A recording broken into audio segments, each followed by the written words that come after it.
I'm going to be honest. No wonder Brian Schottenheimer keeps coming up there and everybody thinks that, oh, it's not a scheme issue. It's communication. It's execution. It's blah, blah, blah, blah, blah.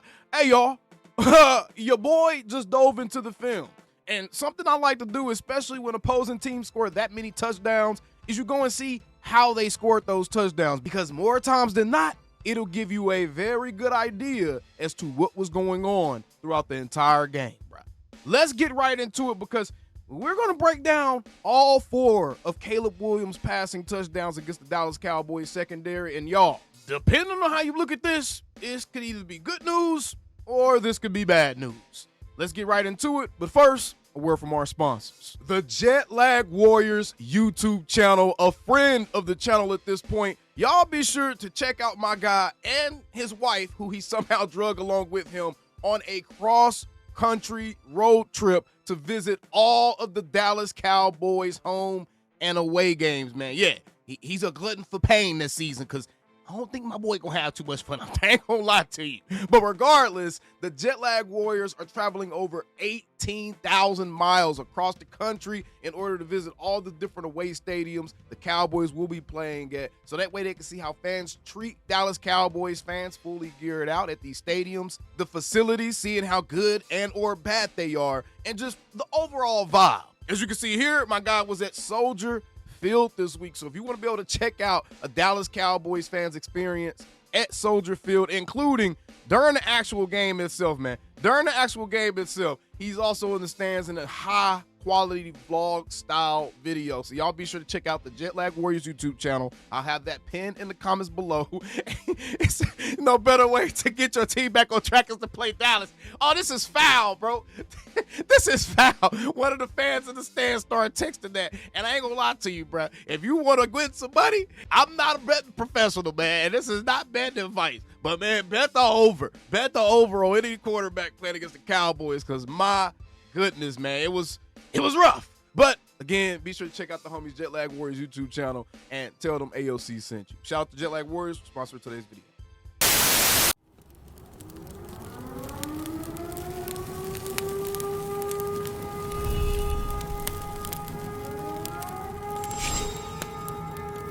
Man, shut your up.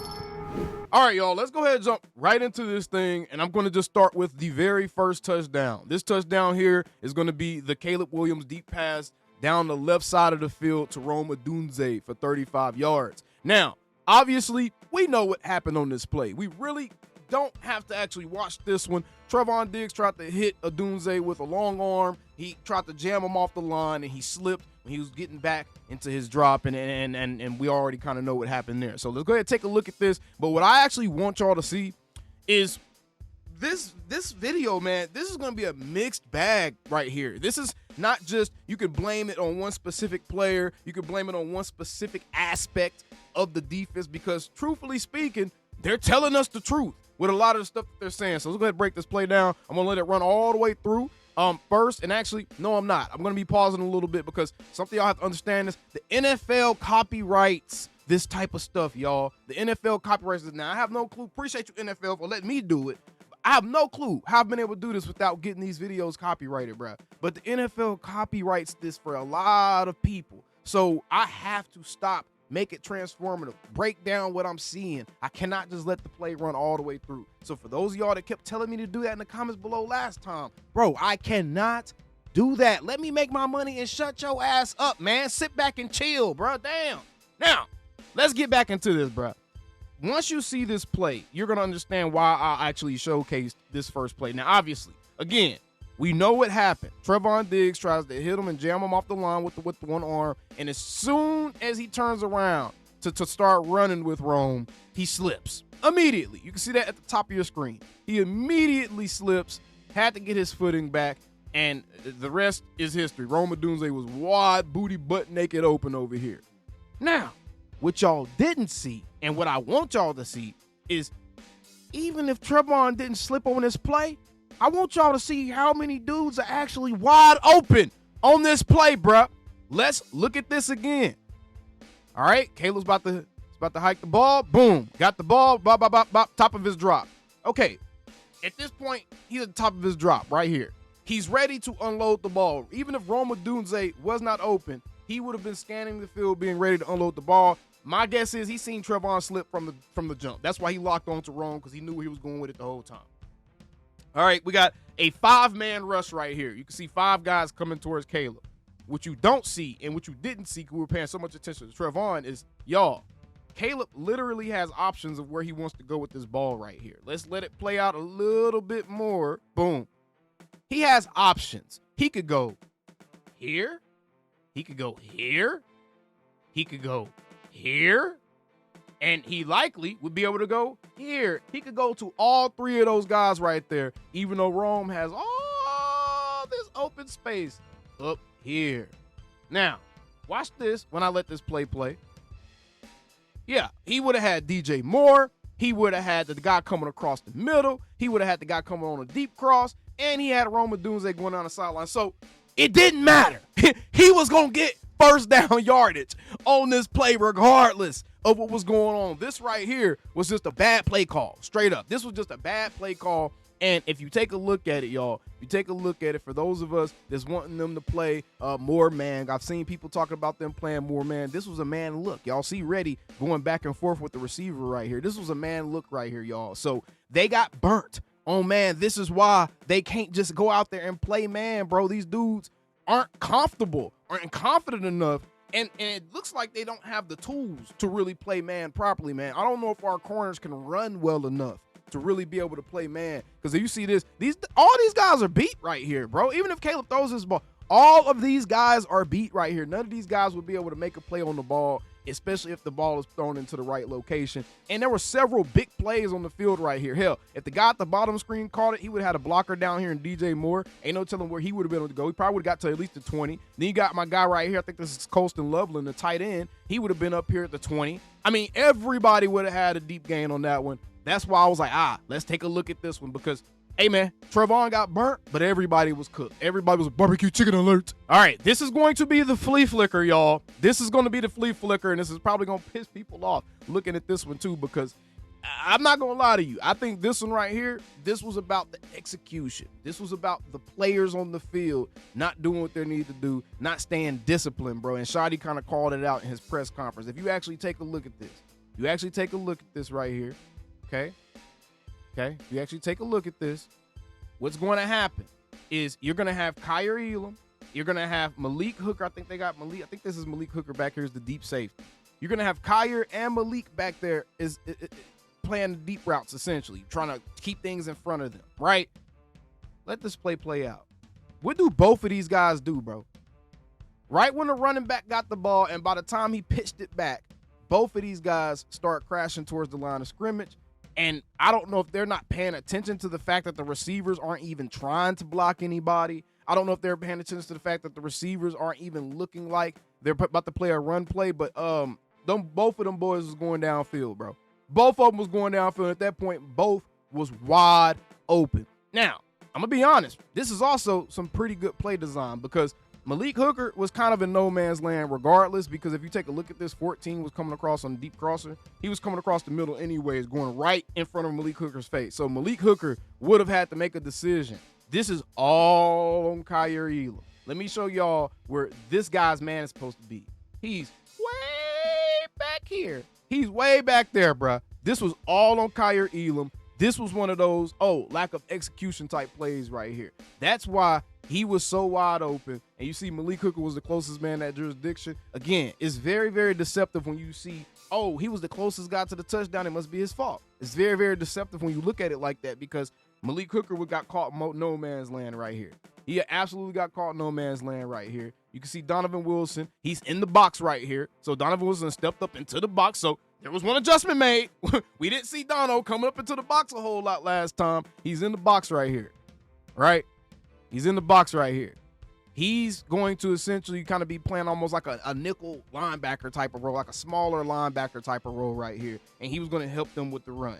Now, our guy Kyer completely neglected his man down here with this receiver. Now, he got completely tricked. His eyes got caught in the backfield. He got caught looking in the backfield, and he got completely tricked by this play. So That's what happened on that one. Busted coverage. This was a player issue. This wasn't necessarily about the play call or anything like that. That was more so a player issue. All right, here's the next play. This is going to be the short pass down the middle to Cole Kmet right here. This is going to be the touchdown to Cole Kmet. Let's take a look at this, and this one's pretty damn obvious what happened on this one. I don't think we have to go too in depth as to what happened on this particular touchdown play, y'all. It happens very quickly as well. And you see, it's crazy because Donovan Wilson literally just pointed. He literally just pointed and communicated. Literally just pointed and communicated. I think he's talking to, who's this right here? I think it's Kyer Elam over here on this side. So he's communicating. Either that or he's looking at the sideline. I'm not really sure who he's talking and looking at, but he's communicating. Watch what happens. 85 comes off. I don't know if Dono just completely bit on the outside leverage as 85 was teasing, but as soon as he teased that outside leverage and he cut back inside, he was cooked. He was done, bruh. Dono completely bit on that. Now, why he's playing this close to the line of scrimmage? This man is 5 yards away from the end zone right here. Why he's playing right here and why there's so much open area. So much open area right here. I don't know. This cannot possibly be designed. My only guess is this fool right here was supposed to be in here.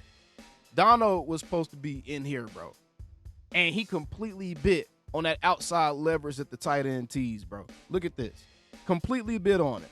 This is the type of stuff I'm talking about right here, bro. This isn't scheme. This isn't about what the coach called. This one right here is about a lack of execution. The player. Here's my question. If you're Donovan Wilson, unless he was communicating with Kyer that for some reason Kyer was supposed to cover the deep half of that field, if for some reason Kyer was supposed to kind of drop towards the middle of the field, which I highly doubt that's the way that play was designed. I don't know why Dono would be biting on outside leverage and or trying to help out over here. Because it looks like he's going over here to help out. That's what it looked like to me, right? Then we keep playing, and then see, that's what it was. He was going over there to help out and completely abandoned this man right here. Now, were the linebackers supposed to get more depth or something? I don't know. Was Kenneth Murray supposed to get more depth right here? I don't know, but again, I don't think that's the way the play was designed because I'm 100% sure Dono was supposed to be back here, and I know we can know basic coverages and stuff like that, but a lot of these coaches try to get tricky with the wrinkles and stuff within their play design, so it's hard to say for sure what a player is supposed to do unless you actually have the playbook in your hand. But based off that coverage, bro, this was Donovan Wilson all damn day long. So yet again, Donovan Wilson allowed just a busted coverage touchdown. Yet again, let's keep it moving. That's not really something you can blame the coach on, bro. That's a lack of execution and bad communication because I don't know what he told Kyer right there, but that couldn't have been the move. Now, here's the next touchdown. This is Caleb Williams to DJ Moore for 4 yards. Here's the next one. Let's take a look at this. Another busted coverage. And guess who it is this time? Again, a safety not really being aware of what's going on around him. I'm not sure why Donovan Wilson and Malik Hooker will lock their eyes on the quarterback. They will lock their eyes on the backfield. Even if there's guys running behind them, they will lock their eyes on the backfield instead of sitting there and trying to make sure you at least have some type of awareness of who's running free around you in your area. Because again, this was busted coverage. This wasn't necessarily the play call. This was busted coverage. Look at all this free space right here. All this free space and one Cowboy.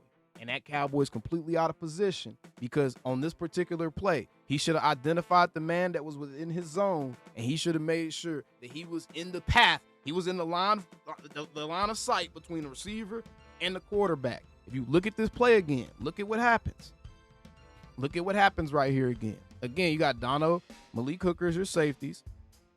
Okay, you got a spy. Looks like Sam is spying Caleb. So they got Sam spying Caleb, so he isn't able to break free and just run in for a touchdown. So I like that. I like that adjustment. Nice adjustment made. So if Caleb were to try to run right here, so boom, you see Sam would have destroyed Caleb. Sam would have destroyed Caleb right here. Pretty much everyone else is covered. Everyone else is covered right here. 4, he's covered. Let me see. My guy right here, number 85. I think this is Kenneth Murray. He's on him, and he would have to be across the body throw. So that would be a bad option. This dude right here is covered. That looks like 85. I don't know what numbers. It's like Chicago got 18 of the same numbers out there, bro. 14. He's covered. So Caleb literally can't go anywhere else, and then Sam is right here. Sam was going to destroy Caleb. He was going to cut him off. But boom, you have all of this right here. And why? Because for some reason, your safety decided it would be best to try to go and cover this man over here, even though there's 1 and 2 guys already over here. Your safety thought it would be best to go cover him whenever he literally has a guy sitting in right behind him. Malik Hooker literally vacated the area and allowed Caleb Williams to make that play. You can see Sam Williams, he reacts to it. He throws his hands up in the air. He kind of gets frustrated. He looks, he's like, God dang it. Look, Sam was pissed. Sam was pissed because he knew Caleb Williams was dead to rights. Caleb didn't know where he was going with that ball until Malik Hooker vacated. But I just showed you, everyone was covered. Everyone is covered right here. Even the guy that eventually got the touchdown was covered, and this guy has 2 people over. This was a great play call from Matt Eberflus, and he has a spy with Sam. This was a great play call. Everyone's covered until Malik Hooker literally jumps out of the line of sight. I don't know if what are you trying to do right here? What are you trying to do right here, bro? Malik, what was that? This is what I'm talking about. This is why film is important, because yes, we can all be very, very upset at Matt Eberflus, and rightfully so. Rightfully so, because there's clearly some issues. But this is why Brian Schottenheimer and Jerry keep talking about execution and everything else, because this is not all schematic, y'all. This is 100% a lot of busted coverages, a lot of miscommunications, and that's why Brian Schottenheimer said that the defense needs to simplify some of the things that they're doing, maybe narrow down some of the communication that's necessary for them to play proper defense, sound defense on that possession. That's why Shotty said that's the next fix versus just doing something drastic, starting to sit all the starters and all the other stuff. This is the next step, is simplify what you're doing.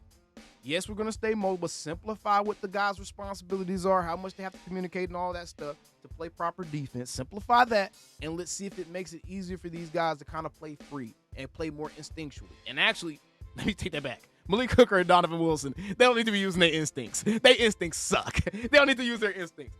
But either way, bro, we need a secondary facelift. I think that's what this film session showed me more than anything, is we need a secondary facelift. I can't get mad at guys like Traqueze Bridges and Reddy Stewart and them dudes. I can't get mad at them, dude. They practice squad guys. They're not supposed to be playing starting NFL football. They're not. So I'm not going to get mad at them. Kyer, you're not doing yourself any favors, bro. I'm going to let you know right now. Kyer, you're not doing yourself any favors. Trevon is Trevon.